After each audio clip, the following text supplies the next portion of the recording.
ապահովելու մասով։ Այսինքն մտավախություն չունենք, որ Սարյանը միակողմանի ենք դարձնում, այդ ծանրաբեռնվածությունը գալու է դեպի Մաշտոցի պողոտա,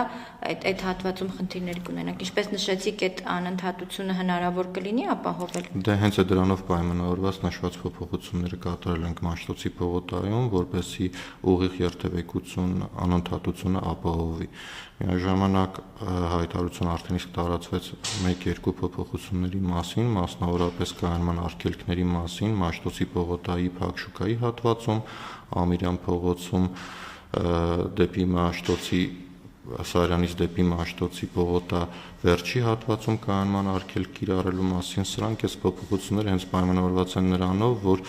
անընդհատությունը Մաշտոցի պողոտայի ապահովվի եւ նոր ակնկալվող խոսքերը խոչընդոտ չառաջացնեն Մաշտոցի պողոտայի երթևեկությանը։ Իսկ այդ հատվածներում ովքեր որ աշխատում են կամ բնակվում են, իրենց մեքենաները, չգիտեմ, տեղաշարժելու առումով հարմարավետության տեսանկյունից ինչ խնդիրներ կարող են լինել։ Տեսեք, նշված հատվածները, որը նշեցի կայանման արգելքները, դրանք ամբողջ փողոցներին չեն վերաբերվում, խոսքը Մաշտոցի որոշ հատվածի եւ Ամիրյան փողոցի, նրանք փոքր հատվածներ են, որոնք խոչընդոտ են հանդիսանում խաչմերուկի մուտք գործելու համար։ Մնացած մասով միակողմ երթևեկության կազմակերպման արդյունքում այո, որոշ